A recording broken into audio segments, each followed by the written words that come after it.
வசனம் நமக்கு சொல்லிட்டு இருக்கிறது, தேடி ஆராய்ந்து நலமானதை எடுத்துக்கொள்ளணும்.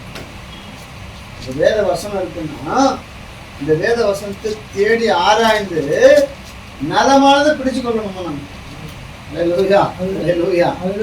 அப்போ 3ஆம் அதிகாரம் ஜெப வேலையாகிய 9ஆம் மணி நேரத்திலே பேதுருவும் யோவானும் தேவாலயத்துக்கு போனார்கள். என்ன மணி நேரத்துல? 9ஆம் மணி நேரம். நம்ம ஏன் 9ஆம் மணி நேரம் எழுதி வைக்கணும் பைபிள்ல? வேலை இல்லையோ? யாரு எழுத வச்சது 9ஆம் மணி நேரம்னு? என்ன சொல்லுங்க, இது பைபிள் ஸ்டடிலாம் பேசணும்.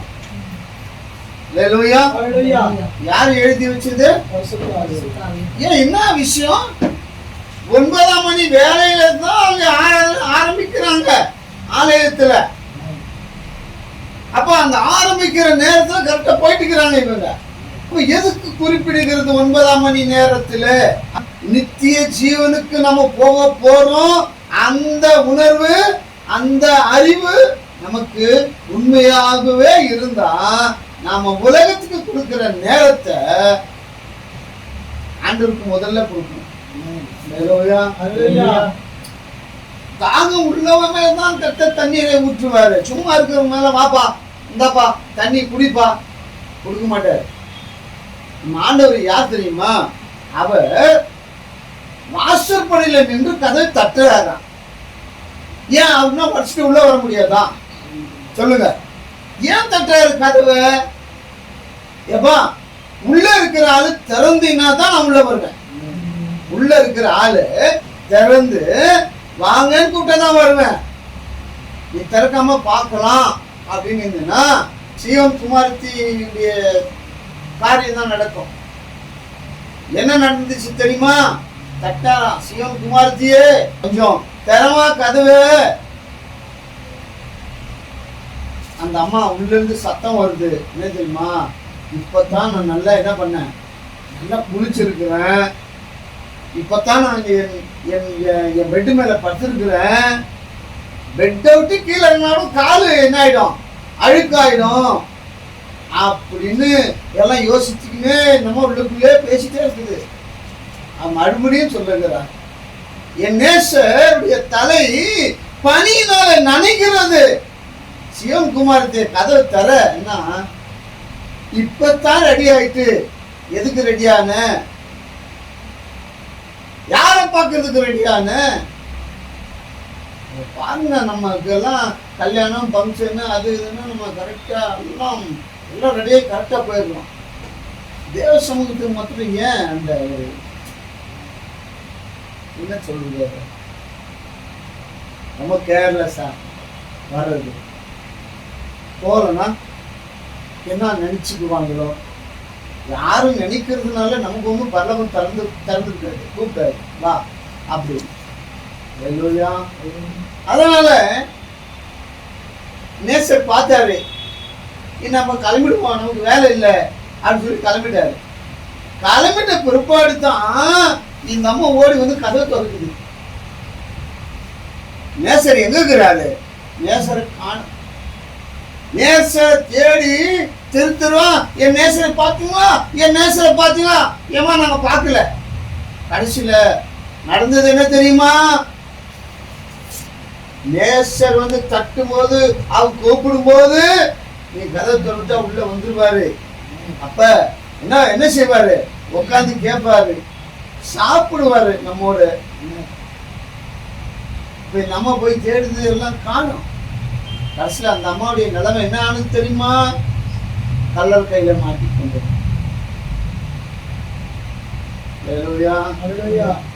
ஆண்டவர் வாசப்படியில நின்று அதை தட்டும் போது என்ன பண்ணிடணும்? திறந்தீங்கன்னா உள்ள வச்சிருக்க. அது யாரும் என்ன பண்றது இல்ல, போர்ஸ் பண்ணி கூப்பிடுறது இல்லை. போர்ஸ் பண்ணி இல்ல நான் வந்து வரேன், நான் உங்களுக்கு நீ எங்க போற போ, நான் வரேன் அப்படின்னு சொல்றதும். இதை வாசப்படையில நின்று கதவை தட்டுகிறேன். ஒருவன் சத்தத்தை கேட்டு, சத்தம் தெரியல. சில வீடுங்களை பெல் வச்சிருப்பாங்க, அவங்க சொல்லுவாங்க 3 பெல் அடிப்பேன், அப்பதான் திறக்கணும். 4 பெல் அடிப்பேன், அப்பதான் திறக்கணும். ஏன், என்ன விஷயம்? இந்த வீட்டுக்காரர் தான் வராரு, அப்பா தான் வராரு, வீட்டுக்காரர் தான் வராரு, மனைவி தான் வருது, பிள்ளைங்க தான் வருதுன்னு அந்த வீட்டுக்கு உள்ள இருக்கிறவங்களுக்கு என்னது ஒரு கணக்கு. பெல் அடிக்கிறதுல யாரோ ஒரு பெல் அடிக்கிறான், ஓ இது நம்மால இல்ல. 2 வாட்டி அடிக்கிறாங்க, லேட்டா அடிக்கிறாங்க, இல்ல திறக்க கூடாது, இது நம்ம இல்ல, பார்க்கலாம் பொறுமையா.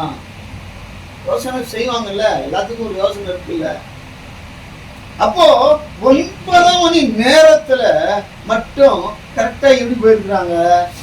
ஏன் 9 மணி நேரத்தை குறிப்பிடணும்?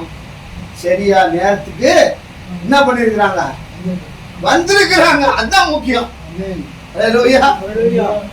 9 மணி நேரத்தை குறிப்பிட்டு இருக்கிறாங்கன்னா 9 மணி நேரத்துல தான் ஆலயம் ஆரம்பிக்க போகுது அப்படின்னு கரெக்டா வந்துட்டு இருக்கிறாங்க ஆலயத்துக்கு. 9 மணி நேரத்துக்கு யார் வந்தது? பேதுருவும் யோவானும் குறிப்பிட்டிருக்கிறது, ஊழியக்காரர்கள். ஆனா வந்தவங்க என்ன செய்தாங்க தெரியுமா? அவங்களுக்குள்ள ஆத்துமா பாரம். நாம 2 பேர் மட்டும் ஆலயத்துக்குள்ள போனா நல்லா இருக்காது. ஒருத்தனை கூட்டிட்டு போகலாம், யாராவது ஒருத்தர் கூட்டிட்டு போகலாம். அவங்க எப்படி கூட்டிட்டு போகணும் தெரியுமா? ஒரு நல்ல பணக்காரனை பார்த்து கூட்டிட்டு போகலாம். நம்ம சபை கட்டப்படும், நம்ம சபைக்கு காணிக்கப்படும். எந்த பணக்காரனாலையும் சபைலாம் கட்டப்பட முடியாது. கர்த்தர் ஒருவர் தான் நம்முடைய பரிகாரம். அவர் மட்டும்தான் நமக்கு நன்மை செய்யறது. அவர் மேல சார்ந்து வாழணுமே தவிர மனுஷன் மேல என்ன பண்ணக்கூடாது, சார்ந்து. இவங்க சரியான நேரத்துல வந்தாங்க, சரியான ஒரு பாரத்தோடு வந்திருக்கிறாங்க. வந்த உடனே அது அலங்கார வாசல். அந்த வாசலுக்கு பேர் என்ன? அலங்கார வாசல். அந்த அலங்கார வாசல் கிட்ட ஒரு அலங்கோலமான ஒரு ஜீவன் இருக்குது. இவ்வளவு வருஷமா இவ்வளவு காலமா அந்த ஆலயத்துக்கு வந்தவங்க போனவங்கன்னா பார்த்துக்க மாட்டாங்களோ? நல்லா எல்லாம் பெரிய மனசு உள்ளவங்க எல்லாம் என்ன பண்ணிட்டு போறீங்க, பிச்சைப்பட்டு. ஆனா 4 பேர் சுமந்து வந்திருக்கிறாங்க. வேற 4 பேருக்கு கூலி வேற கிடைக்கணும். சும்மா சுமந்து வந்திருப்பான். சுமந்து வந்தவன், பாருப்பா எவ்வளவு பாச்சு, கொடுப்பா செஞ்சு, நாங்க தூங்கி வரலையாப்பா, கொடுப்பா எங்களுக்கெல்லாம் கொடுப்பா. எல்லாத்துக்கும் 4 பேருக்கு என்ன பண்ணிருப்பான், வாங்க பிரிச்சு கொடுத்துருப்பான். அவனுக்கு நடக்க முடியல. அவன் தாயின் வயிற்றில இருந்து அவன் சப்பானியே பிறந்த. இப்ப இவங்க 2 பேர் வந்து நின்னாங்க பாருங்க, நாங்க தேவாலயத்துல நின்னவனே அவன் பாக்குறான். ஓ, வந்து பாக்குறவங்க கொடுத்துட்டு போயிடுவாங்க. இவங்க நின்று பாக்குறத பார்த்தாக்கா நமக்கு ஏதோ ஒரு பெருசா செய்வாங்க போடுது அப்படின்னு பார்த்துட்டே இருந்தான். அவங்க சொன்ன வார்த்தை என்ன தெரியுமா? நீ என்ன பண்ணு, இருக்குதா படிங்க.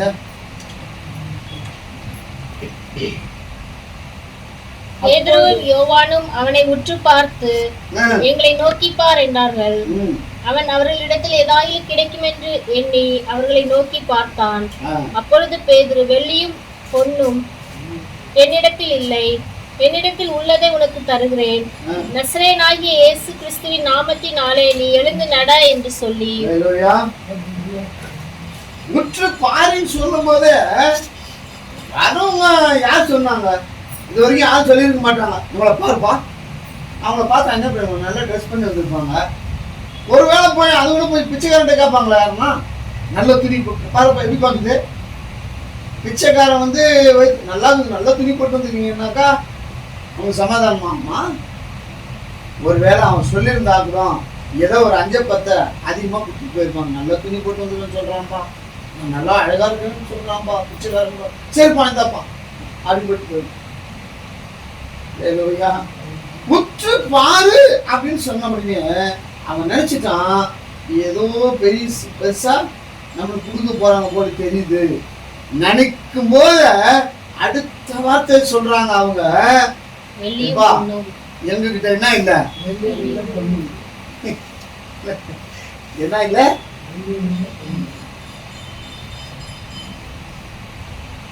இப்ப உங்ககிட்ட இவ்வளவு இருக்குது, கொஞ்சம் காமி எடுத்து பார்க்கலாம். ஒரு ஏழை எளிய மக்களுக்கு கைக்கு குத்துட்டு வந்து பார்க்கலாம் முடியுமா? வெள்ளி பொண்ணும் இந்த உலக பொருளும் ஒரு மனுஷனை காப்பாற்றாது, ஒரு மனுஷனுக்கு அற்புதம் செய்யாது. அதுதான் பெரிய நாமம், இயேசுவின் நாமம். என்ன சொன்னாங்க? வெள்ளிக்கு பொண்ணுக்கு பதில் என்ன சொன்னாங்க அவங்க? என்னிடத்தில் உள்ளதை உனக்கு தருகிறேன். அதுதானே முக்கியம். இப்ப என்கிட்ட வெள்ளியில பொண்ணு இல்ல, ஆனால் என்னிடத்தில் உள்ளதை உனக்கு தருகிறேன்.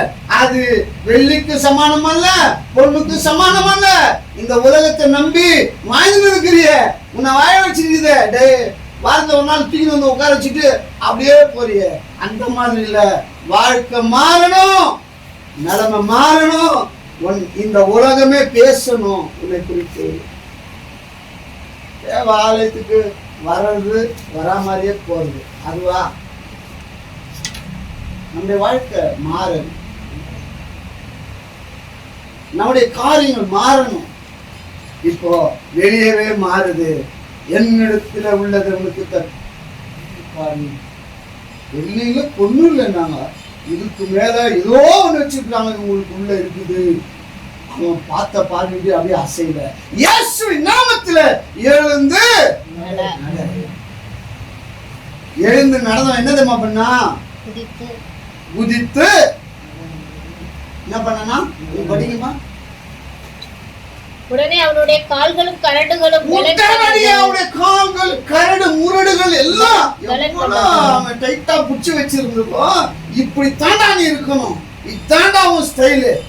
எல்லாம் மாறி போச்சு. கரடு முரடுகள் எல்லாம், நரம்பு நாடி எல்லாம் வேலை செய்ய ஆரம்பிச்சு. எல்லாம் எழுந்து நின்னாம் பாருங்க. குதித்தெழுந்து நின்று நடந்தான். என்னவா?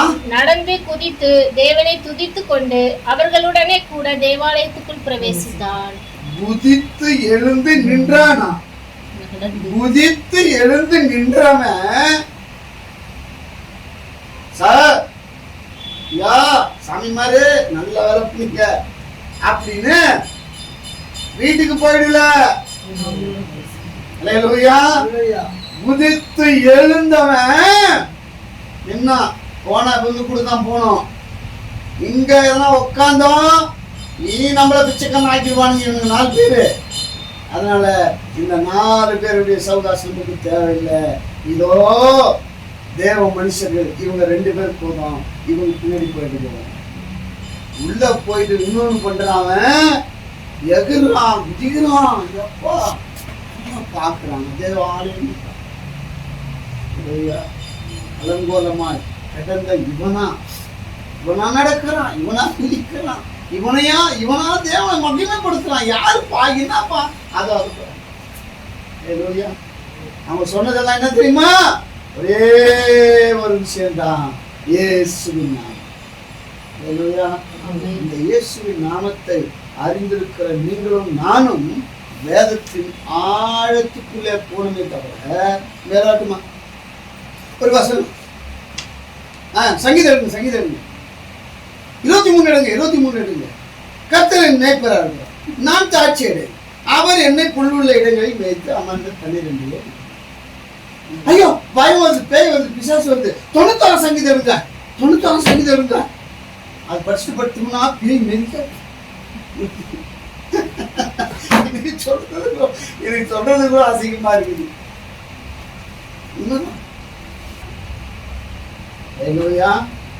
வார்த்தை எங்க இருக்கணும்? ஒன்று. ஆனா என்ன இருக்குது? என்ன இருக்கு? ஒரு நேரம் கேட்டமே, அவன் எதிர்னா குதிச்சான், எழுந்து பாட்டான், குதிச்சான், எதிர்றான், அவனா அடக்கவே முடியல. வெளியே அலங்கோலமாய் கிடந்தார். இப்ப உள்ள தேவனை உற்சாக மனதுடனே ஆராதிக்கிறார். எல்லாமே பார்க்கறான், அவன்தான் பார்க்கறான்.